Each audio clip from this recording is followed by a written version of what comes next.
bahwa yang dilakukan Hamas itu juga satu kekerasan yang menyasar masyarakat penduduk sipil, dan ya. itu jelas itu kesalahan yang besar. Tetapi Pembalasannya juga terlalu berlebihan, iya, ya. terlalu berlebihan. Dan nggak berhenti sampai Iya. Jadi kemenangan itu tafsirnya semua menang dalam konflik di Timur Tengah itu. Cuma definisinya beda-beda gitu ya. Deklarasi Netanyahu, perang ini tujuannya adalah menghabisi Hamas. Jadi Hamas itu tidak ada lagi dalam peta Palestina pasca perang. Dan rasanya Hamas tidak ada lagi itu mustahil, ya. Iya. Enggak, dulu Iran itu kan aliansi strategisnya Israel. Iya, makanya. Jadi itu relasinya relasi apa ya? Ya, cinta dulu dan benci atau gimana? ada dua jalan untuk menyelesaikan konflik Palestina Israel. Yang pertama itu jalan mukjizat. Jalan mukjizat. Mukjizat itu hampir nggak mungkin terjadi gitu ya. Kecuali ada mukjizat. Ya.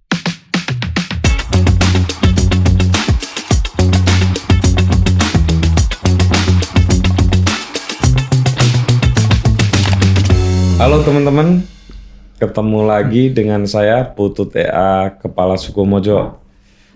Teman-teman, kita akan membahas tema yang jarang dibahas oleh Mojo, ya, yaitu tentang politik di Timur Tengah oleh salah satu pakar dari UIN Sunan Kalijaga, Profesor Dr. Ibnu Burdah. Assalamualaikum, Prof. Waalaikumsalam. Makasih ini diundang. Sehat nggih, Prof? Alhamdulillah, sehat. Prof, nama Burdah ini diambil dari kitab Burdah itu?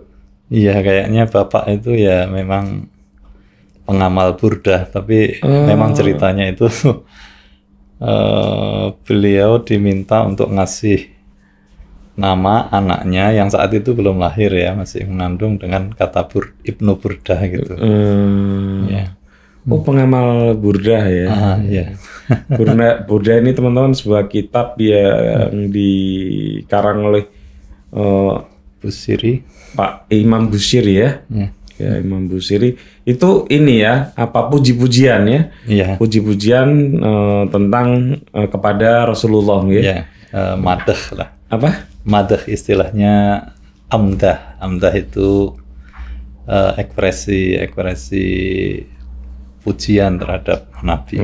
Dan itu termasuk kitab yang dianggap punya nilai sastrawi tinggi, ya, Prof. Iya. Nah, saya harus tanya ini karena Anda kan S1-nya sastra Arab. Ya dikit-dikit tahu itu ya, tapi ya enggak. Ya. Jenengan dari Trenggalek ya? Iya, Trenggalek. Kok bisa dulu memutuskan untuk kuliah di UIN, Prof? Orang tua bapak saya itu bilang bahwa mbah-mbahnya itu katanya Jogja gitu. Nah, dari Jogja gitu. Jadi terus dari Jogja. Iya, saya nggak begitu percaya, antara percaya dan tidak, tapi pokoknya mbah-mbahmu Jogja ya. Dorongan itu yang kemudian menambah saya untuk belajar di Jogja. S2-nya di CRCS ya? Di CRCS. S3-nya di UGM ya? Yang hubungan internasional. 3 universitas jadi satu lah. Iya. Produk Yogyakarta. Iya, produk Jogja lah gitu ya. Nah, itu Prof masih sering pulang ke Trenggalek? Ya, biasanya 3 bulan atau 4 bulan sekali. Biasanya kalau puasa berusaha untuk enggak setiap bulan ya, setiap bulan sekali ke Trenggalek atau 3 pekan gitu. Karena orang tua kan masih ada semua, sudah sepuh.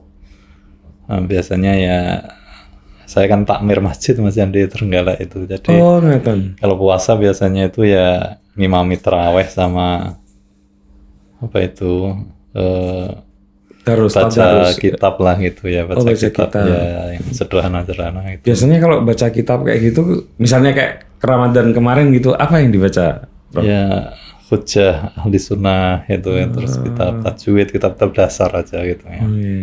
Ya. Nah, ini Prof, mungkin kita bisa mulai ya. Sebetulnya kalau kita mau tahu geopolitik Timur Tengah gitu ya, itu apa yang mesti kita perhatikan dari Timur Tengah ini? Ya, dasar-dasarnya ilmu Timur Tengah ini sebagai sebuah geopolitik gitu. Ya, signifikansi kawasan itu ya. Ya, secara kultural kan kuat ya, karena asal usul dan awal berkembangnya 3 agama, yang 2 sangat besar, yang 1 kecil gitu ya, dan mungkin banyak agama-agama tanda petik swasta yang juga lahir di sana ya. Racikan-racikan antara Islam, Yahudi, Islam, Kristen gitu kan, banyak ya anunya. Jadi sentralitas dari sisi kebudayaan agama itu kan kuat ya dalam pikiran orang di seluruh dunia. Yang kedua, sisi yang penting juga adalah harus diakui ya minyak ya. Minyak yang kemudian mengubah betul itu peta geopolitik saat awal-awal penemuan minyak itu dengan sebelumnya itu sangat berubah drastis ya. Katakan saya membuat puisi itu judul itu menggambarkan bahwa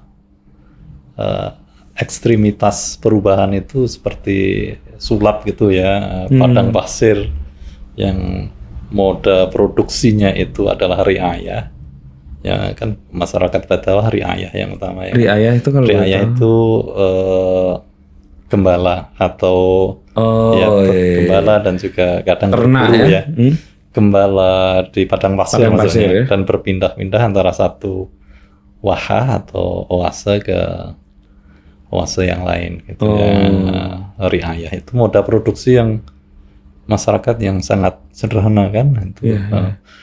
Tapi dengan temuan minyak itu dalam waktu ya mungkin 1-2 dekade itu orang-orang itu jadi juragan-juragan yang disegani di jagat raya ini. Termasuk sampai beli-beli klub bola ya. Nah itu memang ekonomi saya menyebutnya ekonomi barokah gitu ya. Kalau Jepang, Korea, China atau yang lain itu kan etos memang kerja ya, karena etos kerja yang keras, inovasi dan perjuangan yang gigih ya. Kalau ini memang betul-betul karena barokah yang menyembur dari bumi gitu ya. Dari air hitam atau Nah kalau ini kita lihat ini kan termutakhir ya. Maaf untuk menambahkan ya sekalian yang tadi ya, signifikan itu ya. Yang 3 yang penting sekali itu juga, dan ini menjadi semacam ambisi bagi visi-visi baru anak-anak muda yang berkuasa, Muhammad bin Salman, Sheikh Tamim di Qatar dan seterusnya, itu yakni fakta bahwa Timur Tengah itu memang berada di center dari 3 atau 4 benua itu. Dan makanya ada terusan Suez yang sangat strategis, Babul Mandeb, ya kemudian Jabal Tariq ya di Gibraltar ya antara Maroko dan Spanyol. Itu jelas signifikan juga ya dari sisi itu, karena itu mimpinya anak-anak muda itu kan salah satunya ya ingin menjadi sentrum atau penghubung ya 3 benua itu, atau bahkan 4 benua itu. Makanya kalau kita biasa bepergian kan terasa sekali persaingan antara Emirat ya. Emirat itu punya Imarat ya, UEA, Uni Emirat Arab ya. Terutama di Keemiratan Abu Dhabi ya. Yang kemarin kebanjiran itu. Ya betul. 100 tahun lebih nggak banjir ya. Banjir ya. Iya. Terus Dubai ya. Dubai itu punya apa? Dubai punya Emirates punya Dubai, yang Etihad punya Abu Dhabi ya. Abu Dhabi, Qatar punya Qatar Airlines, Saudi juga pengen masuk ke arena itu, Saudi Airlines. Nah, ini persaingan memperebutkan menjadi penghubung hub ya. Iya, betul. Dunia ini. Iya. Nah, itu saya kira hal-hal yang menjadi dasar ya, penting kawasan ini secara geopolitis menjadi signifikan ya. Tapi antar negara di sana itu sebetulnya apa ya? Relasinya atau kesadarannya itu mereka menyatu atau memang kompetitif ya, Prof ya? Maksudnya bisa antar negara di sana gitu.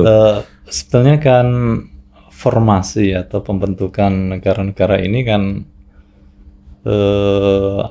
lebih banyak memang di latar belakangi oleh ini ya, imperialisme, kolonialisme, dan hasil perang dunia pertama dan dunia kedua itu ya. Jadi kawasan Arab khususnya yang jumlahnya 22 negara itu secara umum adalah mereka secara historis, secara feeling ya, kebatinan itu jagat batinnya itu menyatu. Kultur-kultur itu bisa dilihat misalkan kultur bahwa kullu anak-anak kecil itu ada nyanyian kullu al-urbi wathani wa kullul arabi ikhwani, setiap jengkal tanah Arab itu tanah airku, setiap orang Arab itu saudaraku ya. Tetapi faktanya mereka kan kemudian terpisah menjadi banyak negara, dan pada titik itu ya, kalau saya harus menjawab pertanyaan jenengan ya, suasana kebatinan dan sejarah Arab kontemporer ya khususnya mengatakan ya dalam ketegangan antara imajinasi masa lalu yang menginginkan satu persatuan, kebersamaan dan kebanggaan pahlawan yang sama dan lain sebagainya.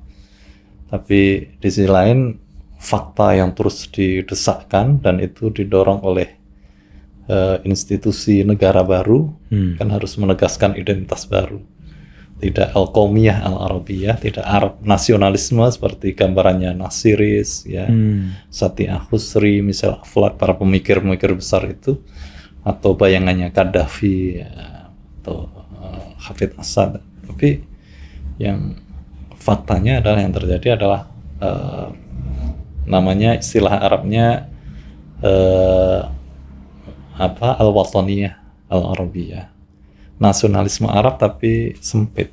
Ya, nasionalisme Saudi, nasionalisme Qatar, nasionalisme Mesir, nasionalisme Libya, dan mereka harus mengatakan bahwa mereka adalah bangsa yang unik, yang distintif, yang punya keunggulan-keunggulan, dan harus mengimajinasikan pahlawan masing-masing dan masa lalu yang glory begitu meskipun mereka harus kadang berbagi dengan negara-negara yang lain. Nah, Anda di pidato pengukuhan kalau nggak salah masih muda pidato jadi profesornya, Prof. Ya, alhamdulillah itu sekitar 42 tahun. Iya. Luar biasa ini, Prof. Nah, itu di pidato pengukuhan Anda itu kalau nggak salah Anda juga bicara tentang dinamika atau progresivitas di kawasan Timur Tengah ya, Prof? Ya, protes maksudnya ya. Iya, termasuk itu ya. Iya. Atau ngomongin juga Arab Spring, Arab Spring. Iya, yang saya maksud di situ gerakan protes itu ya Arab Spring ya. Nah, itu gimana tuh dalam konteks geopolitik saat itu tuh, Prof? Ya, Sederhananya saya saat itu kan berargumen bahwa institusi politik negara-negara Arab itu sudah terlalu renta lah gitu untuk masyarakat Arab yang sudah berkembang sedemikian rupa ya. Mereka kan berinteraksi intensif dengan Eropa, dengan media-media baru, TV dan seterusnya, dan hatta bahkan sampai masyarakat badawahnya itu jangan dibayangkan masyarakat Badui yang betul-betul terisolasi gitu ya. Mereka pikirannya Badui itu demokratis sekarang. Bisa anak memprotes orang tuanya, suami istri menuntut kesejahteraan ke suaminya, ingin anak dibatasi jangan banyak-banyak, itu terjadi perubahan-perubahan itu. Jadi ya dunia Arab bukan dunia yang statis ya, yang terpisah dari yang lain gitu sehingga statis, tapi sebetulnya masyarakatnya dinamis, tapi produk dari masyarakat ini kan idealnya ya sesuai dengan masyarakatnya, tapi faktanya kan itu tidak terjadi kan.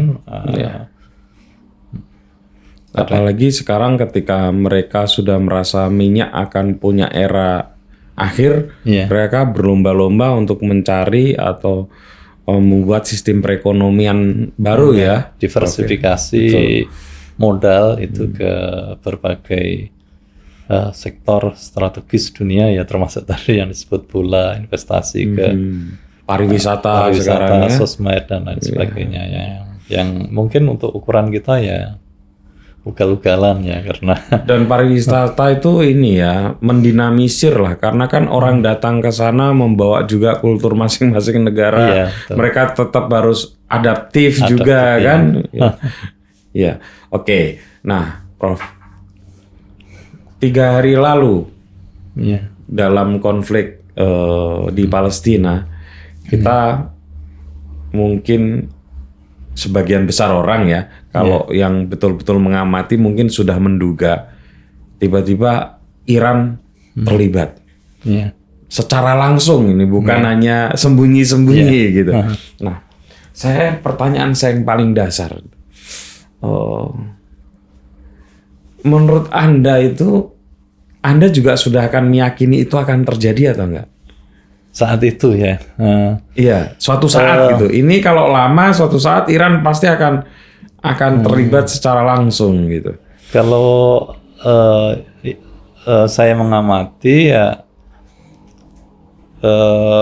pengambil keputusan di Israel maupun di Teheran itu sama-sama menyadari rivalitas itu suatu saat akan menjadi konflik terbuka gitu ya, dan mereka kan secara simultan dan terus-menerus itu mempersiapkan itu ya, dan mereka sangat yakin bahwa itu akan terjadi konfrontasi terbuka itu. Tetapi saya dalam konteks ini tidak melihat bahwa mereka akan mengambil opsi yang total gitu ya.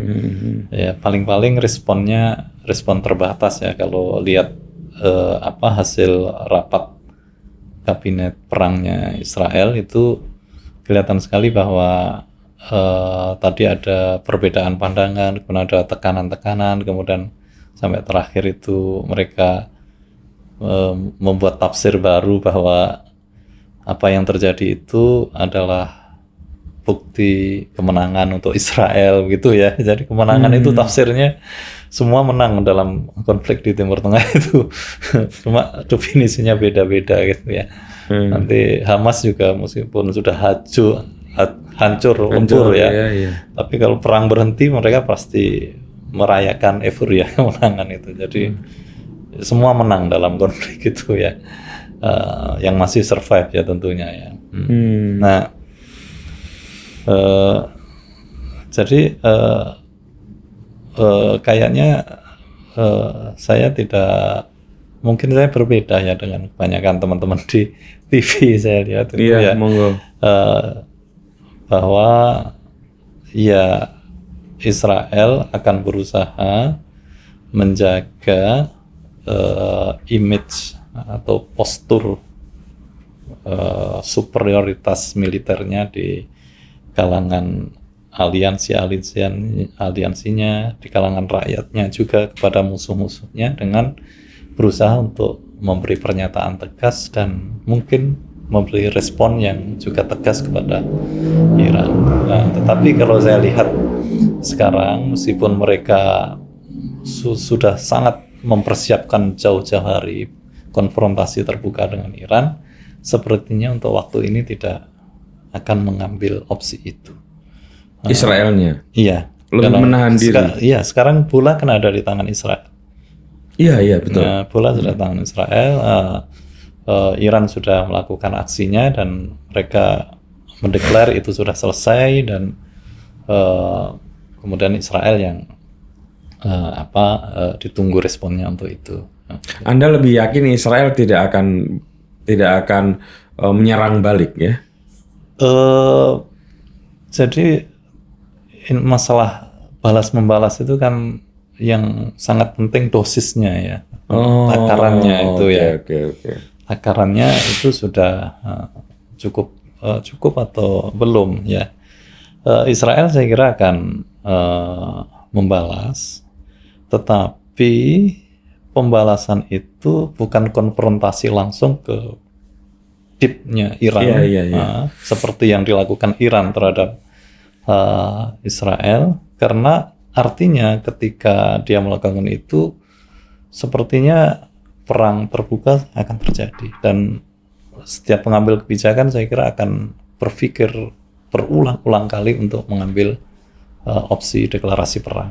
Nah, karena itu yang terlihat sekarang ini adalah jelas sekali Israel merespon itu, tetapi melalui proksi-proksi Iran yang menjadi sasaran, terutama Hizbullah di Lebanon Selatan. Karena itu pimpinan menengah itu berapa dalam sehari kemarin itu sudah berapa yang dibunuh itu ya karena oleh serangan Israel, dan ya itu salah satu mungkin dianggap bagian dari pembalasan. Tapi publik kan masih menunggu respon besarnya seperti apa. Nah, keputusannya kan menunggu kan. Atau mungkin perangnya sembunyi-sembunyi lah, sabotase gitu ya. Kalau itu kan sudah berlangsung seperti pembunuhan beberapa tokoh Iran itu kan konon kabarnya juga itu Hamas itu pihak Israel yang melakukannya kan. Karena doktrin Israel memang begitu, bahwa wilayah Israel itu kan sangat sempit ya. Karena itu dia harus mempertahankan tepi barat misalkan dan Gaza untuk menjadi bumper dari wilayah halaman depan dan belakangnya. Jika terjadi sesuatu yang itu pun masih ditambah, jika ada sumber ancaman terhadap wilayah itu, maka Israel akan berusaha melakukan serangan preemptive attack terhadap sumber-sumber ancaman itu. Dan itu yang dilakukan terhadap Irak tahun 81, kemudian terhadap arsenal nuklir Iran di Natan, kemudian pembunuhan sejumlah ilmuwan nuklir Iran mulai tahun 2010 sampai rentetannya itu 2 tahun, banyak sekali sampai ujungnya itu 2020 kemarin Muhammad Fakhrizaddin saya pasna namanya. Fakhrizaddin itu ilmuwan topnya. Itu yang Iran. Ditembak di mobil itu ya, dibom di mobil. Iya, yang tahun 2020 ya anunya. Iya. Yang tahun 2020 itu ya. Itu dianggap salah satu puncak operasi Mossad terhadap Iran. Kenapa Prof. Ibnu berpikir bahwa Israel nggak akan mengambil opsi perang terbuka? Ya, ini saya lihat dari pernyataan-pernyataan yang tidak menyatu antara beberapa tokoh kunci dalam kabinet perang ya. Keamanan, Ben Gvir, kemudian Smotrich, itu biasa sangat keras yang diinginkan. Tapi lihat Daniel Hagari, kemudian pernyataan Netanyahu sendiri, kemudian menyatakan bahwa kita akan menyicil apa itu respon itu. Ini artinya tidak akan ada respon besar kalau dari sisi itu. Yang kedua, tekanan dari Washington itu kan tidak enteng ya. Dia akan tidak dibersamai oleh Amerika ketika dia mengambil langkah unilateral menyerang Iran tanpa koordinasi dengan Amerika. Nah, apalagi negara-negara Arab yang lain, saya kira akan. Padahal itu sangat dibutuhkan Israel untuk melakukan operasi itu kalau memang dia ingin melakukan penyerangan terhadap Iran. Terus yang ketiga, posisinya kan Israel sedang semacam terisolasi itulah di dunia internasional ini saat ini akibat perang Gaza yang hukuman kolektif yang sangat-sangat berlebihan itu ya. Bahwa yang dilakukan Hamas itu juga satu kekerasan yang menyasar penduduk dan itu jelas itu kesalahan yang besar. Tetapi pembalasannya juga terlalu berlebihan. Iya, terlalu berlebihan. Dan nggak berhenti-berhenti sampai sekarang. Itu masalahnya. Betul. Seandainya mereka menghentikan gitu, saya kira akan lebih mudah untuk semacam gencatan senjata lagi lah. Gitu. Kalau deklarasinya Netanyahu memang begitu. Deklarasi Netanyahu, perang ini tujuannya adalah menghabisi Hamas. Jadi Hamas itu tidak ada lagi dalam peta Palestina pasca perang. Dan rasanya Hamas tidak ada lagi itu mustahil ya. Iya. Gimana Prof? Betul nggak sih? Ya, dalam konteks kekuatan militer yang besar dan terowongan-terowongan kunci itu kemudian dihancurkan bisa saja. Tapi dari sisi ideologi, dari sisi keanggotaan ya kan itu, yang paling penting itu ada ideologi dan ada keanggotaan kan itu nggak bisa kalau itu pasti suatu saat akan muncul Hamas yang mungkin jauh lebih radikal lagi, jauh lebih pemberani lagi kan. Betul. Nah Prof, banyak orang berpikir bahwa ini akan bisa memicu apa yang disebut sebagai perang dunia ketiga. Kalau tadi Anda punya tesis kayaknya ini Israel akan mengerem ini. Kalau seperti itu artinya potensi untuk terjadi perang dunia ketiga itu sebenarnya kecil ya? Ya, kalau saya perang kawasan dalam pengertian konfrontasi Iran dan proksi-proksinya dengan Israel dan pendukungnya ya, itu saja sudah berlebihan. Ya, itu sudah berlebihan. Ya, maksimal saya kira Israel akan menjadikan Hizbullah atau kekuatan Iran yang ada di Suriah itu menjadi target. Itu yang saya kira masuk akal. Target oleh Israel. Seperti serangan kemarin itu, serangan kedutaan, bukan embassy, konsulat ya, konsulat Iran di Damaskus tanggal 1 April itu ya. Itu kan mengapa mereka menyerang itu karena betul-betul jengah ya dengan keterlibatan Iran dalam tanda petik itu mengganggu keamanan Israel dengan ngompori dan memberikan bantuan militer, pelatihan dan senjata kepada kelompok-kelompok yang disebut kelompok perlawanan, Jihad Islami, Hamas, kemudian Hizbullah dan seterusnya. Bahkan yang arenanya agak jauh seperti Hasad Sya'bi di mana Irak, kemudian Houthi itu juga terlibat ya mengganggu sebisanya lah gitu. Jadi ketika Israel sibuk sekali dengan ngurusi Hamas, itu diganggu dari front line gitu ya. Iya, iya, iya. Nah, itu yang jengkel itu makanya kemudian mengambil opsi yang saya menyebutnya ya agak gila, karena itu kan secara hukum internasional kan namanya wilayah ekstrateritorial ya, perwakilan, kedutaan, embassy, atau saya memasukkan konsulat itu ya termasuk embassy. Itu Tidak kan kayak boleh, ya. tanah haram ya, Iya. kayak tanah suci lah untuk kehormatan suatu negara. Ini dihajar seperti itu ya pasti marah lah. Iran kan negara besar ya, negara punya harga diri kan. Iya, betul. Nah, Iran ini sebetulnya kan, sebelum saya bertanya lebih lanjut apa ya soal Iran, itu sebetulnya punya problem historis apa sih dengan Israel, Prof? Bisa diterangin ya? Kalau historis saya kok maksudnya yang sangat tua begitu ya, penjajahan atau enggak. Dulu Iran itu kan aliansi strategisnya Israel. Oh, iya, makanya. Jadi itu relasinya relasi apa ya? Ya Cinta dulu- dan benci atau gimana? Dulu ya itu memang persoalan geopolitik ya, persoalan ya belakangan mungkin ada nuansa ideologisnya. Saya nyebutnya semi ideologis lah yang belakangan. Tapi dulu itu betul-betul pragmatis. Jadi doktrinnya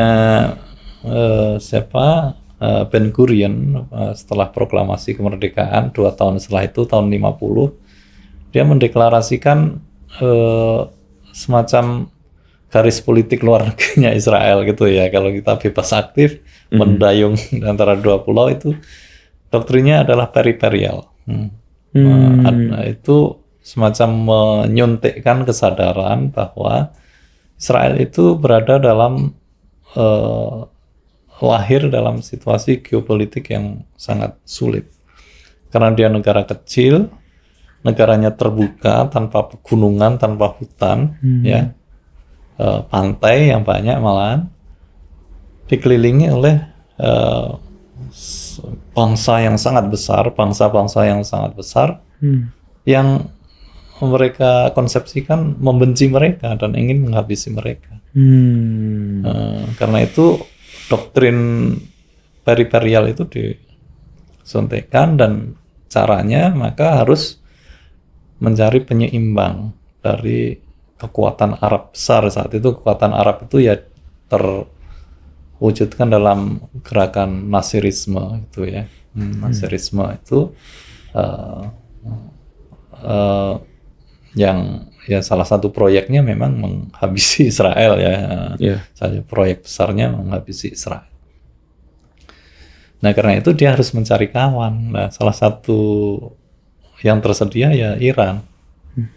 Opsinya Iran. Ya karena itu meskipun di awal kemerdekaan itu Iran ditolak oleh penguasa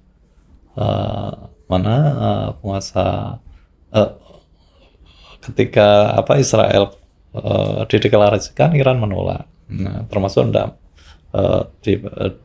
ketika mengajukan keanggotaan di PBB itu posisi Iran menolak. Tapi kan kemudian terjadi pergantian rezim dari Mossadegh ke Pahlavi itu, Reza Shah Pahlavi itu yang tahun 53 ya, yang kemudian itu yang mengubah hubungan Iran dan Israel ya, karena Pahlavi itu haluannya kebetulan sama dan melihat Israel sebagai pihak yang tanda petik berguna untuk dimanfaatkan. Bisa jadi mitra strategis lah ya. Iya, untuk dimanfaatkan juga bisa, karena saat itu proyek dari Pahlavi itu adalah modernisasi. Dan dalam tanda kurung yang sangat kurungnya itu kuat gitu ya, itu ya westernisasi. Ya, misalnya. Karena itu orientasi dia ke Amerika dan ingin sekali dia menjadi aliansi strategis Amerika, dan Israel adalah jalan untuk mendekatkan rezim Iran baru ini dengan Amerika, dan itu berhasil kan. Nah, itu terjadi sampai tahun ya, terus hubungan itu sampai revolusi Iran. Setelah revolusi pun jangan dianggap terus langsung berbalik gitu, enggak ya? Enggak. Kan terjadi setelah revolusi kan 79. 79. Tahun 80 Saddam melabrak Iran kan, terjadi perang Teluk pertama, 8 tahun yang gila itu, yang sangat destruktif itu. Posisi Israel di mana? Posisi Israel di pihak Iran. Ya, betul. Dia membantu Iran secara persenjataan, militer dan lain-lain. Harapannya ya sederhana, bahwa ancaman gerakan-gerakan model Nasiris yang saat itu terwujudkan dalam sosok Saddam yang berangasan itu ya orangnya, itu terjadi. Jadi inginnya Saddam itu jatuh gitu ya, dan betul jatuh kan Saddam. Iya. Dan jatuhnya tentu saja di backup oleh Amerika juga kan. Iya, 2 kali bahkan ya, harus perang George Bush. Oke. Nah, Iran ini kan posisinya unik sekali ya, Prof ya, di embargo, tapi negaranya kuat, teknologinya mantap gitu. Apakah ini semacam show off dari Iran bahwa mereka ini satu kekuatan yang harus dipertimbangkan di Timur Tengah gitu? Iya, saya kira pasca jatuhnya Saddam Hussein, kemudian Taliban juga ambruk di selatan, ya praktis Iran tumbuh menjadi kekuatan yang baru, yang disegani dan berpengaruh itu ya.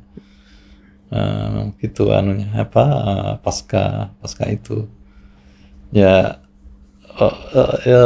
bangsa Iran memang bangsa Persia ya, yang tidak bisa dianggap enteng ya. Memang peradaban tua ya, gitu tua ya. Dan peradaban tua yang punya rekam jejak historis, sekaligus punya visi masa depan yang luar biasa ya, Prof ya. Nah itu tuh istilahnya jagat batinnya orang Iran tuh kayak apa? Kalau tadi Israel kan jelas ya, merasa sejak dari dulu menjadi orang atau komunitas yang selalu terancam, mau dihabisi gitu ya, sehingga menimbulkan satu mental set yang berbeda secara kolektif di dalam orang Israel sendiri. Nah kalau Iran ini gimana, Prof? Ya sebenarnya hampir sama, Iran dengan Israel itu sama-sama minoritas ya. Jadi perasaan minoritas kan begitu, karena itu tradisi mesianik dalam Yahudi itu kan sangat kuat dan melahirkan gerakan-gerakan keagamaan ya. Iran juga dasarnya kan juga begitu, Imam Mahdi kan penungguan itu.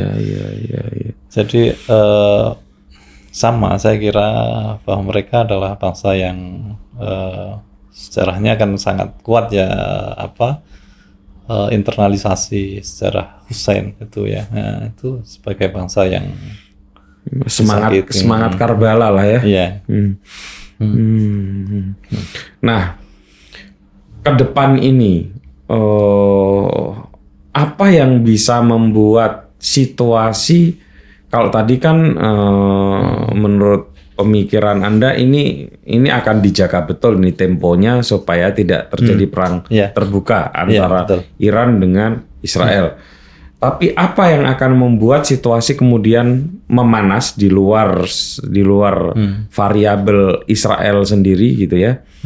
Yang bisa membuat memanas dan kemudian bisa memicu konflik terbuka. Ada nggak kemungkinan itu, Prof?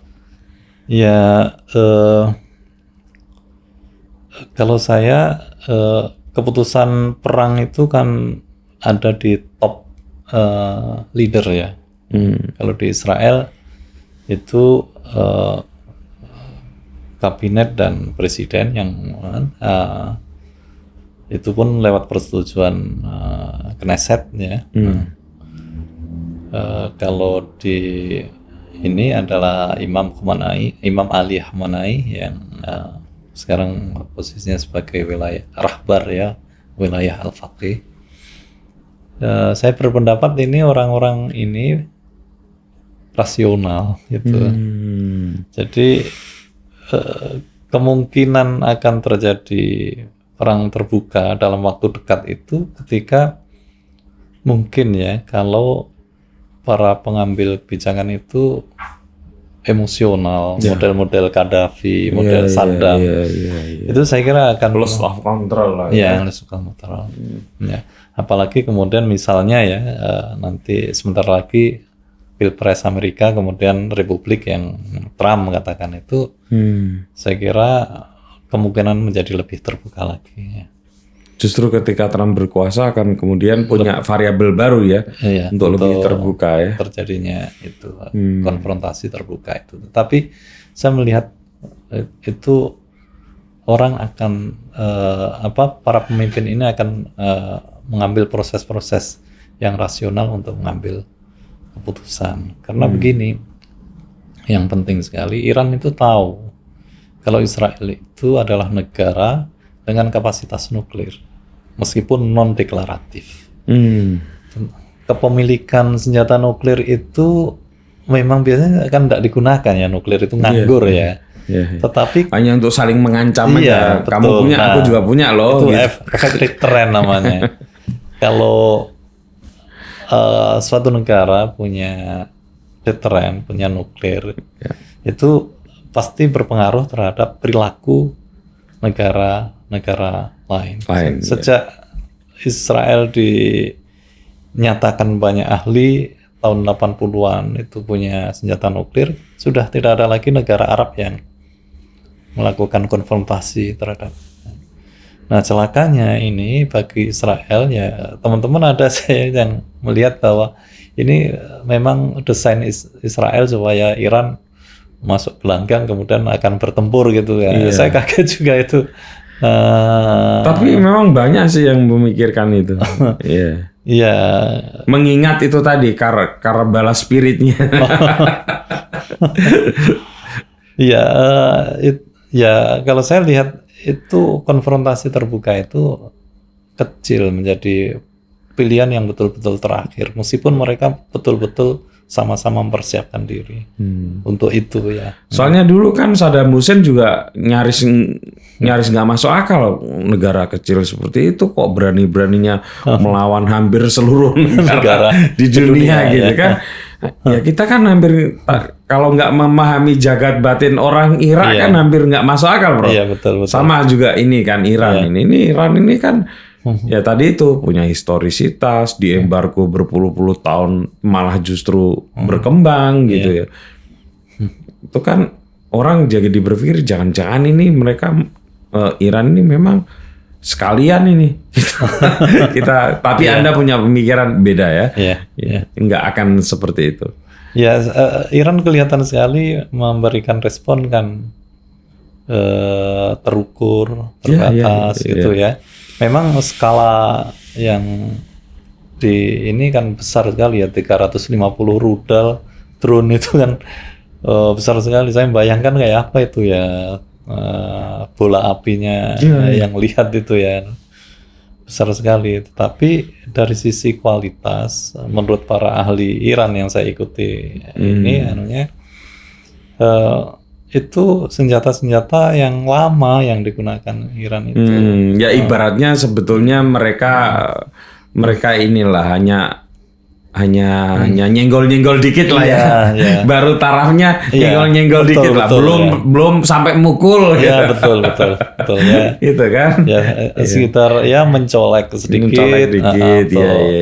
Untuk ngasih peringatan bahwa balistik saya itu sudah bisa menjangkau Israel, dan faktanya kan begitu. Dan yang menangkis itu kan tidak hanya Iron Dome-nya, kubah hadidiyahnya siapa, Israel, tapi sudah dari Saudi, dari Yordan, dan itu pangkalan-pangkalan Amerika terutamanya. Artinya sepertinya Iran sadar bahwa ya ini nanti akan bisa diintercept oleh ini. Dan sasarannya juga bukan sasaran yang padat penduduk dan sebagainya gitu. Artinya Iran ingin mendesain serangan itu punya nilai gertak, tetapi tidak menimbulkan efek yang besar. Besar. Gitu. Nah, dan saya kira itu dipahami oleh Israel ya, karena dengar-dengar memang ada meskipun sengit biasanya antar negara itu biasanya kan ada saluran komunikasi ya, tapi betul. tidak langsung ya. Dalam konteks ini komunikasi antara Israel dan Iran di masa-masa 2 minggu yang tegang sekali itu ya, yang tegang itu terjadi dan itu diakui oleh mediatornya Oman bahwa memang terjadi semacam tukar pesan gitu ya antar ini. Nah, terakhir ini Prof, walaupun ini pertanyaan yang selalu berulang, pertanyaan klasik gitu ya, tapi saya kira saya juga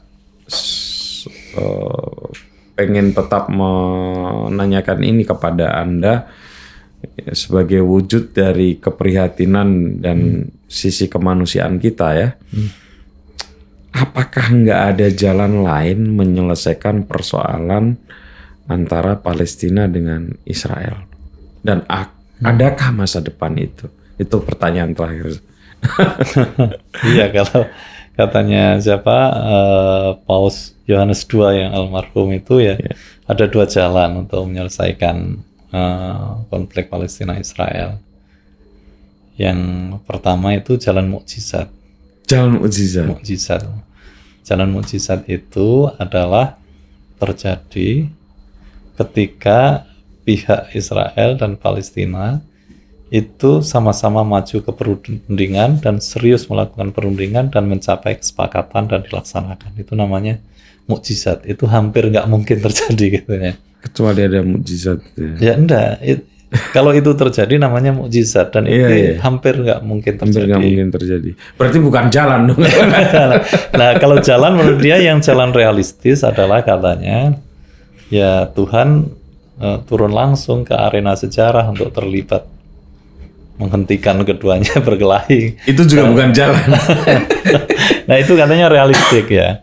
Ya, tapi kalau dalam konteks ini ya, konteks hubungan internasional itu ya biasanya ada 3, kalau saya biasanya menulis ada 3 jalan. Satu perundingan ini ya. Perundingan itu kan sudah dilakukan katakan sejak tahun 90 di Madrid sampai Oslo yang bawa hasil sebagian itu. Sampai sini kan terus berusaha, katakan sudah 30 sekian tahun lah usaha perundingan itu hanya menghasilkan kesepakatan sebagian, yakni wujudnya negara Palestina sekarang itu otoritas Palestina di 8 kota, tapi itu otoritas yang sangat sempit ya. Terus yang kedua jalan ini lewat perang yang destruktif lagi ya, itu dan kita jelas tidak mendukung opsi siapa itu. Yang kalah dan siapa yang menang akan jelas gitu jelas, kan. Ya, tapi ini kan tapi tentu tidak kita dukung lah ya. Kita dukung opsi itu karena harga kemanusiaan terlalu tinggi ya untuk itu, dan tujuan pun ya tidak memperlihatkan hasil kan. Perang sekian tahun itu apa hasilnya? Perang mulai 48 pasti 956 67 73 itu apa hasilnya? Tidak menghasilkan apa. Yang jalan ketiga yang besok ini beberapa hari atau 2 hari ini yang akan diambil lewat institusi PBB, ya ini tidak negosiasi, tidak perang, tapi jalan unilateral. Palestina nyelonong saja mengusulkan menjadi anggota tetap PBB. Ya sepertinya ya akan kena veto ya, karena Amerika sudah menyampaikan bahwa akan menveto jika tidak melalui proses perundingan dulu. Nah, kalau jalan ketiga ini apa impact-nya? Impact-nya pengakuan di institusi badan internasional, di PBB dan negara-negara. Jadi dia menjadi utuh, tidak hanya sebagai pengamat. Sekarang Palestina itu kan belum bisa dikatakan sudah jadi negara kan. Oke. Ibarat lahir itu ya masih kepala sama dada, kaki. Tapi itu nanti kena veto itu. Hampir pasti kayaknya kalau berarti saya. bukan jalan juga ya, Iya, bukan jalan alternatif juga. iya. Nah, jadi kayaknya berat ini menyelesaikan kasus. Kalau saya urutannya begini. Kalau saya pilih yang negosiasi. Pasti lah ya, kan? pasti. Yang negosiasi Jangan karena damai. tanpa negosiasi, misalkan milih jalan unilateral itu, kalau toh misalkan di PBB berhasil ya, katakan kalau berhasil, itu pun tidak akan menjadi realitas di lapangan. Tidak akan mudah menjadi realitas di lapangan. Karena intinya Palestina itu merdeka ya disetujui oleh Israel, itu saja. Karena wilayahnya kan secara ini dikuasai oleh Israel, meskipun di 8 kota itu wilayah otoritas Palestina itu hanya wilayah administrasi dan hanya di kota. Begitu di desa, keamanan itu milik otoritas Israel. Begitu di pinggiran kota, maka itu keamanan dan administrasi menjadi wilayah Israel. Karena itu ketika pindah satu kota-kota yang lain, misalkan Jogja ke Klaten, mau ke Solo, ya makanya harus lewat 3 pos karena melewati wilayah eksklusif Israel secara administrasi dan keamanan di perbatasan Klaten, perbatasan Solo gitu. Ya karena itu ya kalau saya yang menurut saya yang paling urgent ya sebetulnya ya persatuan Palestina itu. Hamas Fatah itu. Kalau Hamas Fatah bisa bersatu, kemudian ya katakan muncul pemimpin, kemudian pemimpin itu berani mengambil ya katakan langkah-langkah negosiasi besar yang berani begitu ya. Namanya negosiasi kan pasti dia akan mendapatkan sesuatu, tetapi juga biasanya tuntutan itu sebagian karena menuruti pihak yang lain. Iya, tapi di dalam bernegosiasi ini kan ketika kekuatan kita besar gitu ya, itu kan lebih kuat lagi secara otoritatif gitu. Itu lebih kuat. Nah, saya menulis beberapa kali itu di beberapa ini media. Kalau belum di media kalau nggak segera itu khawatir terlambat karena realitas di lapangan itu semakin Israel gitu ya. Misalkan kota Yerusalem ya semakin sudah sangat Israel. Betul. Wilayah-wilayah tepi barat sekarang lembah Sungai Yordan itu sudah diakuisisi. Itu padahal wilayah yang subur dan ya harapannya Palestina itu salah satu tempat penting lah. Tapi semakin mundur proses perdamaian itu semakin disukai oleh Israel karena makin banyak mereka melakukan kekuasaan ya, perluasan kekuasaan itu, perluasan kekuasaan gitu. Mereka menyerang secara militer, tapi kan kalau wujud sosial kulturalnya penduduknya itu sudah ada Yahudi di situ, penduduk Israel di situ, kan makin kuat posisi tawarnya.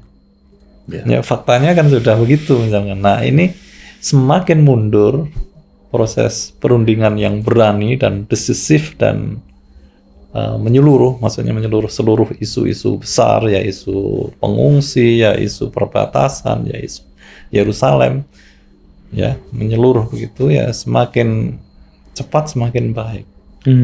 Menurut saya ya. Nanti ini menurut saya informasi yang menarik ya Prof. Dan jangan-jangan memang ini berkah ini serangan Iran ini. Iya kan? Karena supaya orang kembali memperhatikan persoalan Palestina yang tadi Anda bilang ini tanpa disadari makin lama ini konflik ini ternyata Palestina makin menyusut kekuasaannya, terus menyusut juga wilayahnya begitu ya, Prof ya. Ya, saya nggak tahu impact-nya serangan ini terhadap karena orang memang sering mengkaitkan itu, tetapi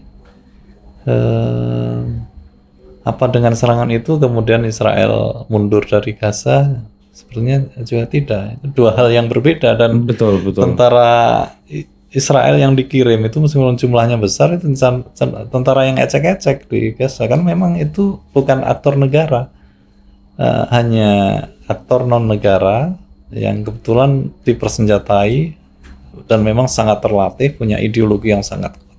Tetapi kan nggak cukup untuk melawan dalam perang modern itu dengan itu. Nah, maka yang dikirim itu ya senjata-senjata yang biasa, yang besar itu tetap, yang tentara utama Israel itu tetap menjaga di selatan. Dalam konteks perang Gaza ini pun, kemungkinan Hizbullah melakukan ofensif itu ya.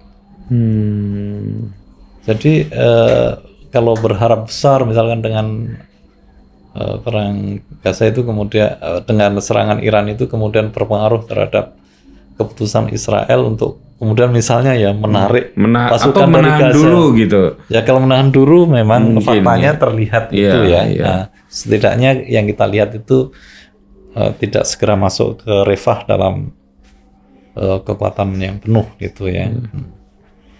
Ya, baik Prof. Ini bukan apa-apa. Ini memang kan obrolan atau tema yang faktual. Memang ya hampir semua ahli juga masih bingung ini. Ini akan berakhir seperti apa sih gitu. Ya harus terus-menerus diamati gitu ya. Ya walaupun saya sendiri kalau mau dilanjutkan obrolan ini tentu akan bertanya posisi Indonesia sebaiknya gimana gitu. Atau saya tanyain deh sebagai benar-benar penutup, posisi Indonesia sebaiknya gimana, Prof?